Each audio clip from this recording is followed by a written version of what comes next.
Hey there, South Mississippi. Chief Meteorologist Eric Jeansonne here with a quick update on the forecast, plus a look at things going on here in South Mississippi.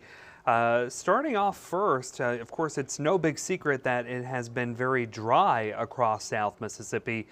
Well, we're starting to see the consequences of that. We now have some burn bans in effect, mainly to our north across southwestern Mississippi, but we do have one in effect for George County. And so that is until further notice, and it's because of the extended dry period that we've seen across the region.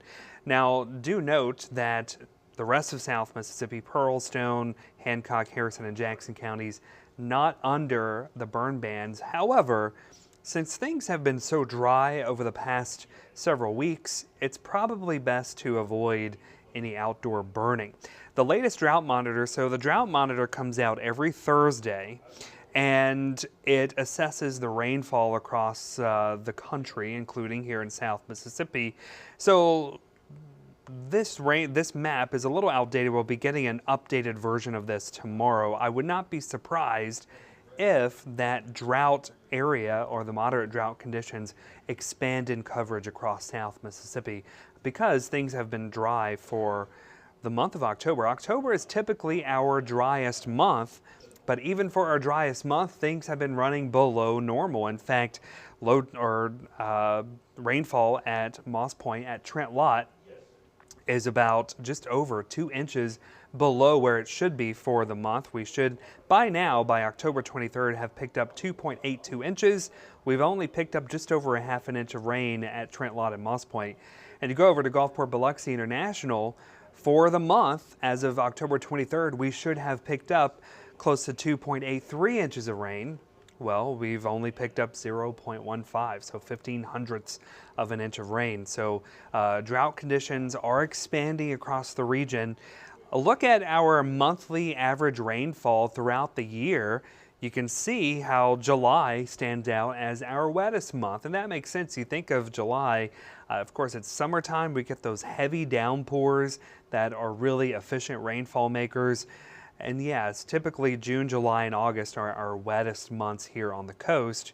Once we transition into the fall, things are actually drier. October and November, our two driest months. December, we start to see the rainfall pick up a little bit, but it's really not until March and April that we see an uptick in the rainfall, and then leading up into June, July, and August, things really start to ramp back up. But of course, rainfall is variable from month to month each year. So this is just the average over the decades.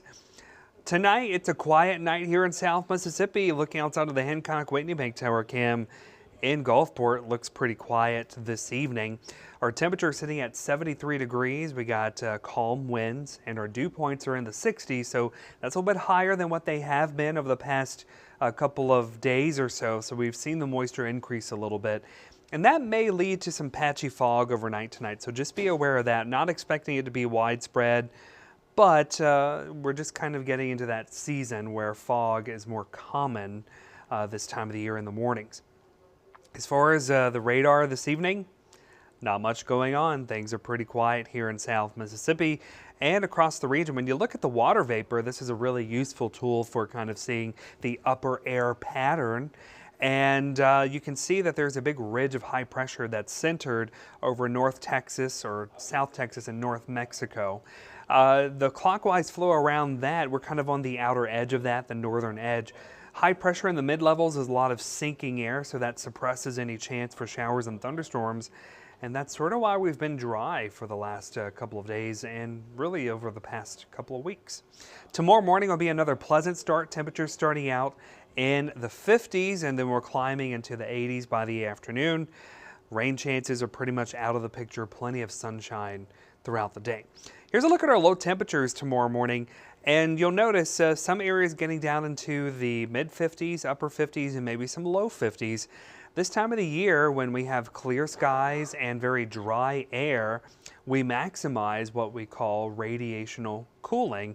Radiational cooling takes place at night. Whenever during the day, the Earth absorbs a lot of heat from the sun, but at night, a lot of that heat escapes back out to space. And wherever it is the most efficient, that is where you see these localized areas of much cooler temperatures. So overnight, typically, or during the day rather, notice the animation here, the sun beams down on the earth, the ground absorbs a lot of that heat, and then at night, that heat tries to escape. But if there are clouds around, then the heat cannot escape as efficiently as if there were no clouds around. So on a cloudy night, sometimes our temperatures can stay a little bit warmer because the clouds act as an insulator or a blanket. They kind of reduce the efficiency of the radiational cooling.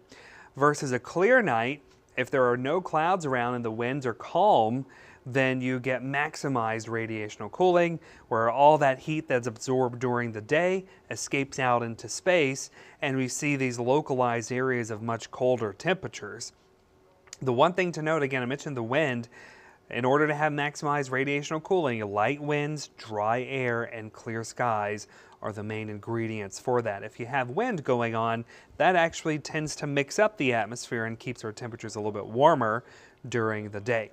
High temperatures tomorrow, notice it says Wednesday, but that should say tomorrow, Thursday.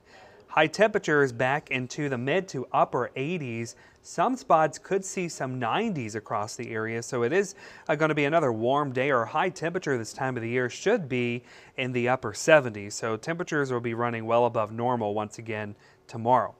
As far as the winds go, generally light throughout the day out of the north to start off, 5 to 10 miles per hour. Once we go into the early afternoon, we're going to see the sea breeze start to kick in, and that's whenever the winds switch back out of the south, anywhere from 5 to 10 miles per hour. But for the most part, not expecting winds to be much of an issue in South Mississippi as we go into tomorrow. So this weekend, a lot of things going on. Of course, Halloween is right around the corner. Lots of fall-related festivities going on. The weekend looks pretty good.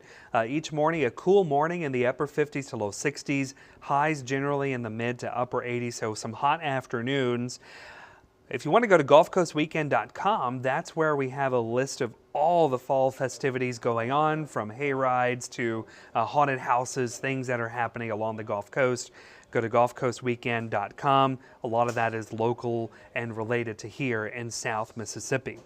Rain chances are going to stay slim for the rest of the week, going into the weekend, and early next week. There are some hints that maybe we see a little bit of a chance for some scattered showers, but for the most part, looking at Futurecast, models are kind of backing off on the potential for any widespread heavy beneficial rains across the area. We certainly could use some rain, but high pressure planted off the east coast could kind of help block a front trying to make its way through the area next week.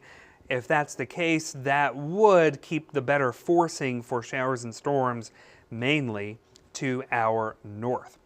Quick update on the tropics. We are keeping an eye on the Caribbean. Right now there's not much going on, and we see the remnants of Oscar that are moving up towards the central Atlantic, no longer a tropical system, but over the weekend we had Hurricane Oscar form and Tropical Storm Nadine moved over into Central America. Those two have dissipated, but models are hinting that as we head towards the middle of next week and the end of next week, the Western Caribbean could be a spot for tropical development once again. That's not uncommon this time of the year. We typically do see some type of tropical development in that area. So something we're going to keep an eye on, but not a concern for us at the moment. The next name on the list is Patty. A quick update on the 7-day forecast again. Things are looking pretty nice across South Mississippi. Overall temperatures each afternoon in the mid 80s and lows in the 50s and 60s.